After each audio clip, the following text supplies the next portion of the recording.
പണിമുടക്കിന്റെ പേരിൽ വീണുകിട്ടിയ ഒഴിവു ദിവസം പട്ടാപ്പകൽ മദ്യപിച്ച് നഗരമധ്യത്തിൽ പാട്ടും നൃത്തവും നടത്തിയ മധ്യവയസ്കയെ പോലീസ് അറസ്റ്റ് ചെയ്തു.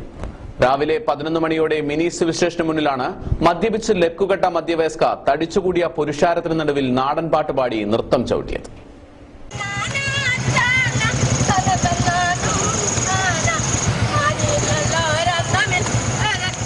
പണിമുടക്കിന്റെ പേരിൽ വീണ് കിട്ടിയ ഒഴിവു ദിവസം പട്ടാപ്പകൽ മദ്യപിച്ച് പാട്ടും നൃത്തവും നഗരത്തിൽ നടത്തിയ യുവതിയെ പോലീസ് അറസ്റ്റ് ചെയ്തു. മിനി സിവിൽ സ്റ്റേഷന് മുന്നിൽ രാവിലെ 11 മണിയോടുകൂടിയാണ് സംഭവം. നാടൻ പാട്ടുകളും പാട്ടിനനുസരിച്ചുള്ള നൃത്തച്ചുവടുകളുമായി നഗരം കീഴടക്കിയപ്പോൾ കാഴ്ചക്കാരായി പോലീസ് വാഹനവുമായി കാവൽ നിന്നു.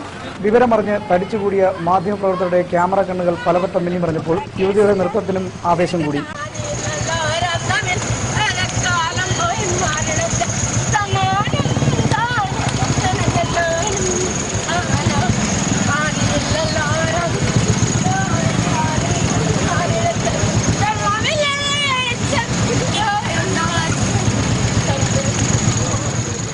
ഇരുചക്ര വാഹനങ്ങൾ തടഞ്ഞു നിർത്തിയും കൂകി വിളിച്ചും പണിമുടക്ക് ആഘോഷിക്കുകയായിരുന്നു ഇവർ. സംഭവം അതിരുകടന്നതോടെ പോലീസിന് പന്തികേട് മനസ്സിലായി.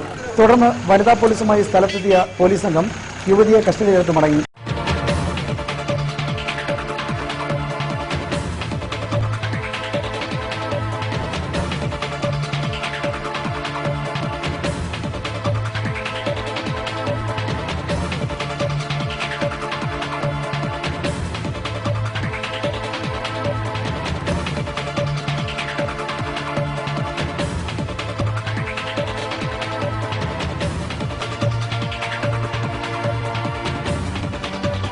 News bureau, Pathanamthitta.